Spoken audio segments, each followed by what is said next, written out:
بسم اللہ الرحمن الرحیم۔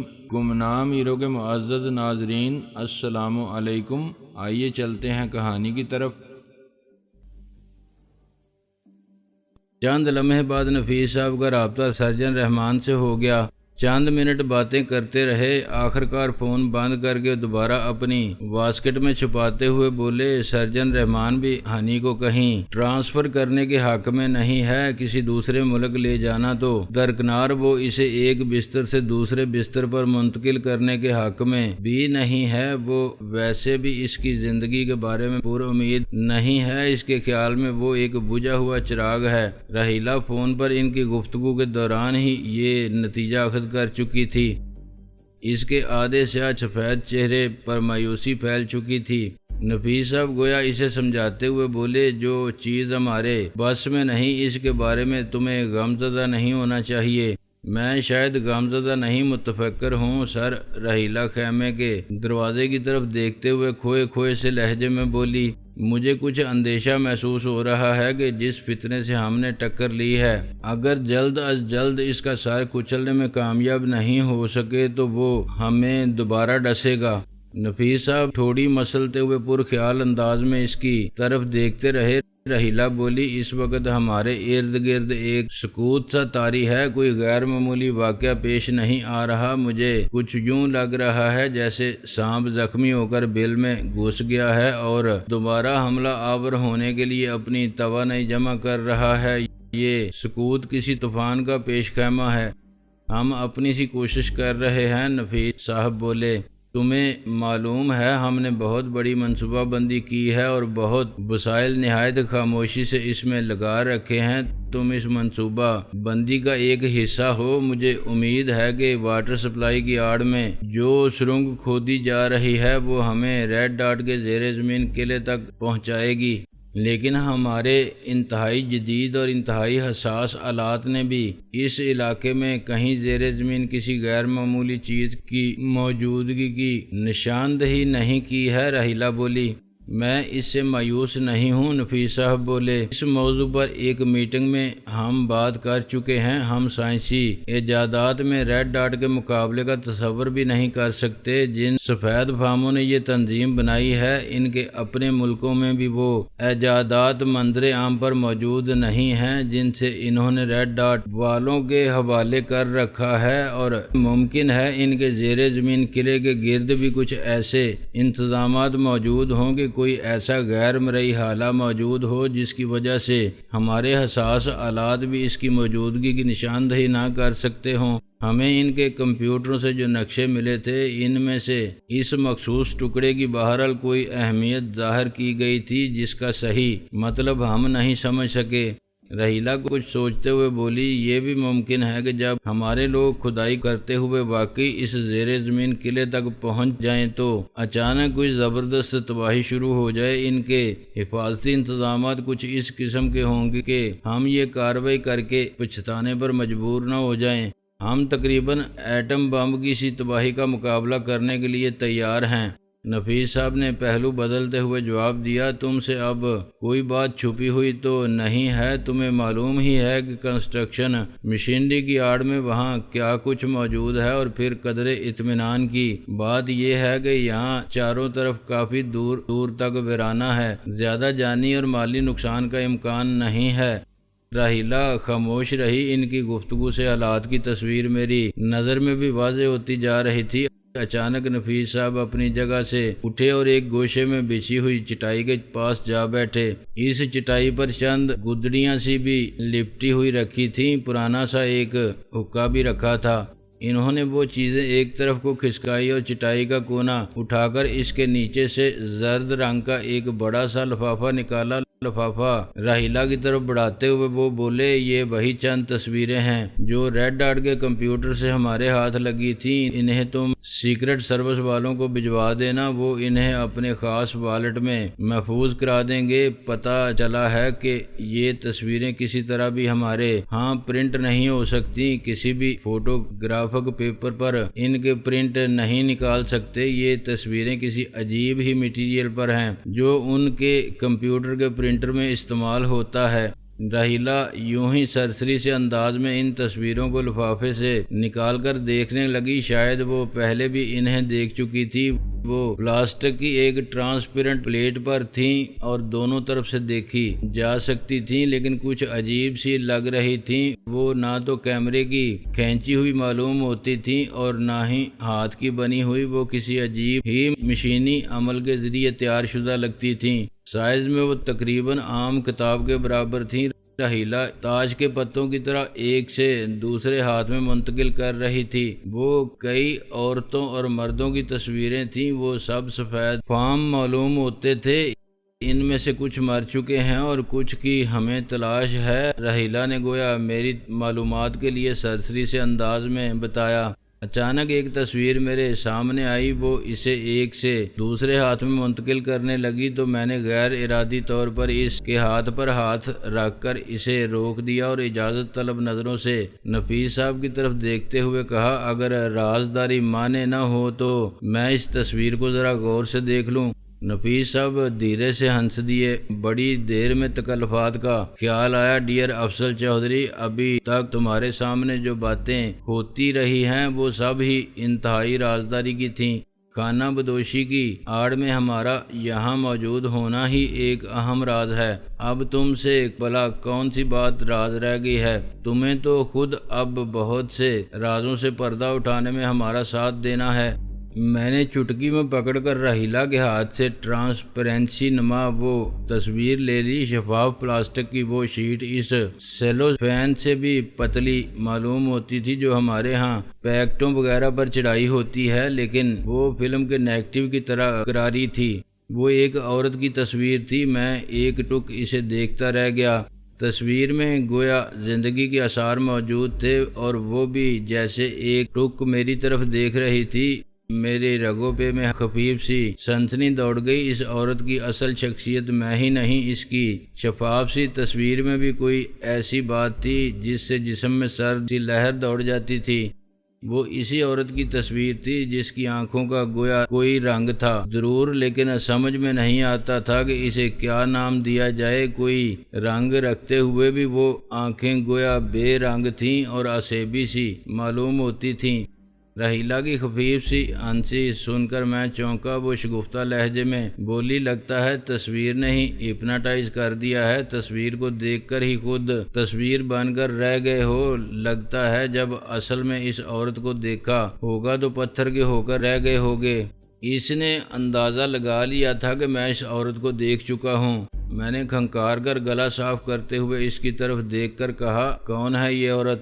پہلے تم بتاؤ، تم نے اسے کہاں دیکھا تھا؟ رحیلہ نے مسکراتے ہوئے میری آنکھوں میں جھانکا۔ اس کے آدھے سیاہ آدھے سفید چہرے پر مسکراہٹ بھی عجیب لگتی تھی۔ ایسا معلوم ہوتا تھا جیسے دو مختلف چہرے مسکرا رہے ہوں جنہیں آدھا آدھا کاٹ کر جوڑ دیا گیا ہو۔ میں جب لاہور سے بھاگا تھا تو ملک کے نہ جانے کون کون سے ایسے دور افتادہ علاقوں کی طرف نکل گیا تھا جو میں نے خواب میں بھی نہیں دیکھے تھے۔ کچھ عرصہ پہلے میں نے واپس آنے کی کوشش کی تھی اور کراچی پہنچا تھا۔ وہاں پہلی ہی رات میرے اپنے ہوٹل میں مجھ پر حملہ ہوا۔ اس وقت میں نے پہلی بار اس عورت کو وہیں ہوٹل میں دیکھا تھا، میں نے مختصراً بتایا۔ رحیلہ کے دو رنگے چہرے سے مسکراہٹ غائب ہو گئی۔ اس کی آنکھوں میں گہری سنجیدگی اتر آئی۔ نفیس صاحب بھی چارپائی پر کچھ آگے کو جھکائے۔ پھر کیا ہوا؟ رحیلہ نے نہایت نیچی آواز میں پوچھا۔ میں نے کراچی میں ٹکنا بہتر نہیں سمجھا، ساتھیوں میں سے بھی کسی سے رابطہ نہیں ہو سکا۔ پھر صورتحال کچھ ایسی بنی کہ میں بحری جہاز کے ذریعے ترکی کی طرف نکل گیا۔ سفر کے ابتدائی دنوں میں اتفاقاً ہی میں دوربین کے ذریعے سمندر کا جائزہ لے رہا تھا۔ پرندوں کا شوقین ایک شخص مجھے پرندے دکھا رہا تھا کہ اچانک ایک اسٹیمر پر میں نے اس عورت کو دیکھا۔ مجھے کچھ یوں لگا جیسے وہ مجھے ہی تلاش کر رہی تھی، لیکن پھر وہ اسٹیمر غائب ہو گیا۔ اس کے بعد تم نے اس عورت کو نہیں دیکھا؟ نفیس صاحب نے دریافت کیا۔ میں نے نفی میں سر ہلا دیا۔ ترکی میں بھی یہ عورت کہیں نظر نہیں آئی؟ نفیس صاحب نے جاننا چاہا۔ میں نے ایک بار پھر نفی میں سر ہلایا۔ خیمے میں گہرا سکوت چھا گیا۔ میرے سوال کا جواب کسی نے نہیں دیا۔ یہ عورت کون ہے؟ میں نے اپنا سوال دہرایا۔ صحیح طور پر تو ہمیں بھی نہیں معلوم، نفیس صاحب گہری سانس لے کر بولے، لیکن ان کے کمپیوٹروں سے ملنے والی معلومات کو ہم جس حد تک ڈی کوڈ کر سکے ہیں، اس سے یہ اندازہ ہوتا ہے کہ یہ عورت کراچی میں ریڈ ڈاٹ کی کرتا دھرتا تھی، اور شاید اب بھی ہے۔ یہ ریڈ ڈاٹ کی اہم ترین شخصیتوں میں سے ایک معلوم ہوتی ہے۔ ہمیں نہیں معلوم کہ تنظیم میں اس کا نام، حیثیت یا عہدہ کیا ہے۔ ہم نے اسے باس 4 فرض کر لیا ہے۔ باس 1، باس 2 اور باس 3 ہمارے آپریشن کے دوران مارے جا چکے ہیں۔ وہ تینوں مرد تھے۔ کراچی میں ریڈ ڈاٹ کی تمام سرگرمیوں کو غالباً یہی عورت کنٹرول کرتی ہے، لیکن ہم اس کی جھلک بھی نہیں دیکھ سکے ہیں۔ شاید کبھی دیکھ ہی لیں، اور وہ بھی آپ کی زندگی کا عجیب تجربہ ہوگا، میں نے گہری سانس لے کر کہا۔ بہرحال تمہاری بات سے ہمارے اندازوں کی کچھ تصدیق ہوتی ہے، نفیس صاحب بولے۔ راحیلہ مزید تصویریں دیکھنے لگی۔ ان میں ایڈم عرف ایڈی کی تصویر بھی تھی، جو لاہور میں سب سے پہلے ریڈ ڈاٹ سے میرا رابطہ کا ذریعہ بنا تھا۔ میں نے ایک بار پھر راحیلہ کا ہاتھ روکتے ہوئے کہا، اس شخص کے بارے میں کیا خبر ہے؟ زندہ ہے یا مر گیا؟ ہم نے اسے زندہ پکڑنے کی کوشش کی تھی، لیکن اس نے نہایت شریفانہ انداز میں خودکشی کر لی، کیونکہ وہ پکڑے جانے کا متحمل نہیں ہو سکتا تھا۔ راحیلہ نے جواب دیا۔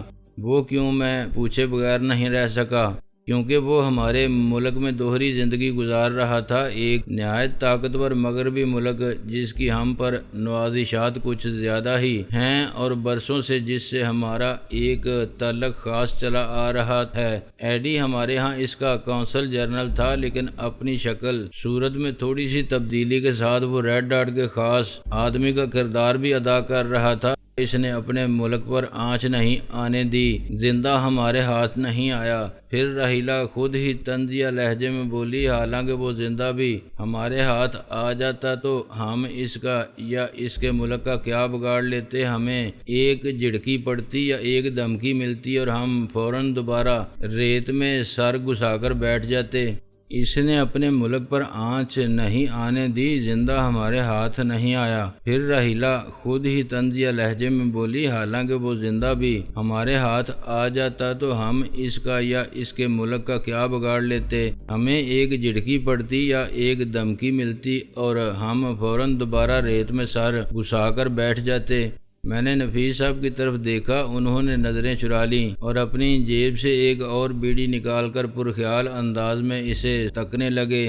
شاید ایسے اور بھی کئی لوگ ہوں جو بظاہر اپنے ملکوں کے لیے یہاں سفارتی خدمات انجام دے رہے ہوں، لیکن در حقیقت وہ ریڈ ڈاٹ کے ایجنٹ ہوں، میں نے خیال ظاہر کیا۔ بعض لوگوں کے بارے میں ہمیں یہی شبہ ہوا ہے، لیکن وہ نہ تو زندہ حالت میں ہمارے ہاتھ لگ سکے اور نہ ہی ان کی لاشیں صحیح سلامت رہیں، وہ قطعی طور پر ناقابل شناخت ہو گئے تھے۔ راحیلہ نے جواب دیا، کیا ہمارے پاس کوئی طریقہ نہیں کہ ہم ان ملکوں سے احتجاج کر سکیں؟ میں نے دل کے کسی گوشے میں بے بسی کا درد محسوس کرتے ہوئے پوچھا۔ کریں گے، کچھ نہ کچھ کریں گے۔ ہم کوشش کر رہے ہیں کہ آپریشن کا باقیہ حصہ کچھ ایسے انداز میں مکمل کر سکیں کہ ہمارے پاس سفید فام قوموں کے سامنے احتجاج کرنے کے لیے بنیاد تیار ہو سکے۔ نفیس صاحب نے گویا مجھے تسلی دی۔ احتجاج کرنے سے پہلے ہمیں احتجاج کے خوفناک نتائج بھگتنے کے لیے بھی تیار رہنا ہوگا۔ راحیلہ زہریلے لہجے میں بولی، جرم ضعیفی بھی کیا جرم ہے؟ وہ ٹھنڈی سانس لے کر رہ گئی۔ نفیس صاحب گویا موضوع بدلنے کی کوشش کرتے ہوئے بولے، تم یہ تصویریں لفافے میں ڈال لو اور بہت احتیاط سے لے کر جانا۔ سیکرٹ سروس والے ان کی کاپیاں کرنے کا کوئی طریقہ نکالیں گے اور وہ کاپیاں کئی شہروں میں ہمارے مختلف خفیہ ایجنسیوں کو بھیجی جائیں گی۔ راحیلہ نے تصویری لفافے میں ڈال لیں اور جانے کے لیے اٹھ کھڑی ہوئی۔ اس نے بڑا سا سیاہ چشمہ لگانے کے بعد نقاب اس طرح چہرے پر لپیٹا کہ چہرہ پورا چھپ کر رہ گیا۔ اب وہ بہت سخت پردہ نشین قسم کی خاتون دکھائی دینے لگی تھی۔ بعض خواتین اسی حلیے میں ڈرائیونگ بھی کرتی دکھائی دیتی تھیں۔ وہ ہر حال میں سختی سے پردے کی پابندی کرتی تھیں اور اس میں فرق نہیں آنے دیتی تھیں، لیکن راحیلہ کے بارے میں شاید کسی کو گمان بھی نہ گزرتا کہ اس طرح نظر آنے کی وجہ کچھ اور تھی۔ میں نے بھی اٹھتے ہوئے کہا، میں راحیلہ کے ساتھ جاؤں گا، مجھے اس سے بہت سی ضروری باتیں کرنی ہیں۔ رحیلہ کچھ نہ بولی۔ نفیس صاحب متذبذب دکھائی دینے لگے، لیکن ایک لمحے بعد گویا فیصلے پر پہنچتے ہوئے بولے، ٹھیک ہے، فی الحال چلے جاؤ، لیکن کل یہاں واپس پہنچ جانا اور یہیں رہنے کی تیاری کر کے آنا۔ خانہ بدوشوں والے حلیے میں ہی آنا، یہ بہروب دارنا زیادہ مشکل نہیں ہے، رحیلہ صاحب بندوبست کر دے گی۔ آپ پرانے اسکول آف تھاٹ کے نمائندے معلوم ہوتے ہیں، بیس بدل کر اپنی کارروائیاں کرتے ہیں۔ مجھے ترکی میں بھی ایک ایسے کردار سے واسطہ پڑا تھا جو ہر پل ایک نیا بیس بدلتا تھا، حالانکہ سنا ہے وہ دور جدید کا کوئی بہت اونچے درجے کا قاتل تھا۔ میں نے اپنا کیمرہ گلے میں لٹکاتے ہوئے کہا، کس کی بات کر رہے ہو؟ نفیس صاحب کی آنکھوں میں دلچسپی کی چمک نمودار ہوئی۔ میری معلومات کے مطابق اس کا نام حمان تھا، معلوم نہیں اصل ہے یا فرضی، سنا ہے وہ سربراہان مملکت اور تقریباً اسی درجے کی دوسری شخصیات کو قتل کرتا ہے۔ میں نے بے دلی سے بتایا۔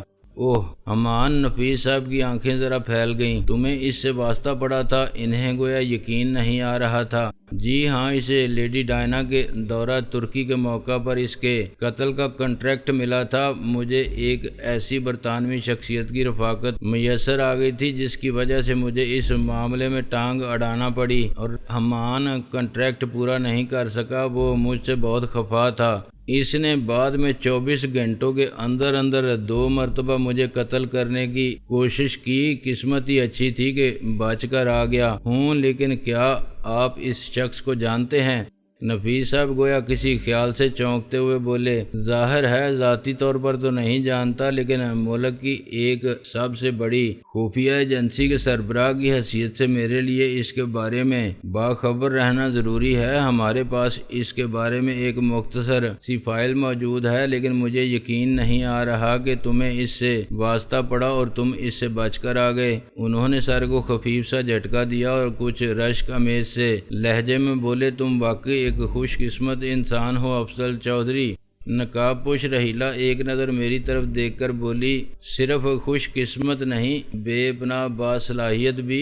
آپ کو ابھی افضل چودھری کی صلاحیتوں کا اندازہ نہیں ہے مسٹر نفیس۔ مجھے اندازہ ہو چکا ہے، نفیس صاحب سر ہلا کر بولے، بہت اچھی طرح اندازہ ہو چکا ہے۔ جس کے ساتھی اتنے باصلاحیت ہیں وہ خود۔ انہوں نے مسکرا کر جملہ ادھورا چھوڑ دیا، پھر میرا سرتاپا جائزہ لیتے ہوئے بولے، ویسے تم خود بھی تو پرانے اسکول آف تھاٹ کے آدمی ہو، اس وقت بھی تم ہلکے پھلکے بہروپ میں ہو۔ جی ہاں، میں بھی پرانے اسکول آف تھاٹ سے ہی وابستہ رہنا پسند کرتا ہوں۔ اکثر معاملات میں نے تسلیم کیا، بہروپ بازی کا سہارا تو میں ایک عرصے سے لیتا آ رہا ہوں۔ پرانے طور طریقے میرے لیے ہمیشہ کارآمد ثابت ہوئے ہیں۔ کل بھی ذرا عمدہ طریقے سے بہروپ بدل کر آنا، پھر ذرا آرام سے بیٹھ کر باتیں کریں گے۔ آئندہ کے لائحہ عمل میں تمہارے مشورے بھی شامل ہونے چاہیے۔ نفیس صاحب بولے، کل یہاں تمہارے چند دوسرے ساتھیوں سے بھی ملاقات ہو جائے گی۔ اس وقت وہ کچھ دوسری جگہوں پر مختلف ڈیوٹیاں سنبھالے ہوئے ہیں۔ میں انہیں خدا حافظ کہہ کر رحیلہ کے ساتھ باہر آیا تو میں نے دیکھا لکڑی کے تختے پر ایک شخص سفید اوورال پہنے اور اسٹیتھوسکوپ گلے میں لٹکائے بیٹھا تھا۔ اس کے پاس سیاہ رنگ کا میڈیکل بیگ بھی تھا جس پر سفید دائرے میں سرخ ہلال بنا ہوا تھا۔ وہ اپنا میڈیکل بیگ اٹھا کر مؤدبانہ انداز میں رحیلہ کے پیچھے پیچھے آنے لگا۔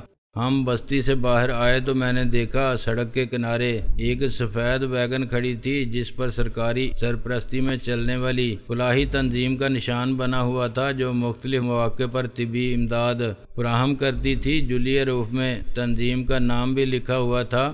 اس سے بھی زیادہ جلی حروف میں گشتی شفا خانہ لکھا دکھائی دے رہا تھا۔ اس قسم کی گاڑیاں غریب بستیوں میں طبی امداد فراہم کرنے جاتی رہتی تھیں۔ رحیلہ نے ڈرائیونگ سیٹ سنبھالی۔ میں اس کے برابر بیٹھ گیا۔ جس شخص نے میڈیکل بیگ اٹھایا ہوا تھا وہ گاڑی کے پچھلے حصے میں آ بیٹھا۔ اس حصے میں دوسرا طبی ساز و سامان بھی دکھائی دے رہا تھا۔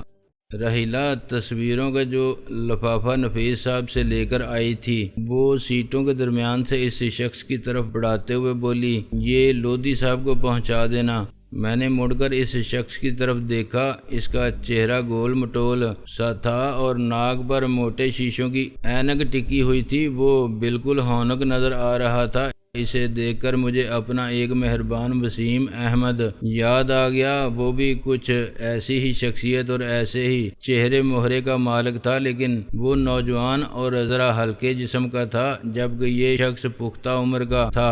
اس نے لفافہ لے کر اپنا میڈیکل بیگ کھولا اور اسے اس میں رکھ لیا۔ میں نے دیکھا اس کے میڈیکل بیگ میں طبی امداد کا سامان تو برائے نام ہی تھا، زیادہ جگہ چھوٹی نالی والی مگر خوفناک سی ایک گن نے گھیری ہوئی تھی۔ ایک خانے میں چھوٹا سا ایک پسٹل بھی رکھا نظر آ رہا تھا۔ لفافہ رکھتے ہی اس نے جلدی سے میڈیکل بیگ بند کر لیا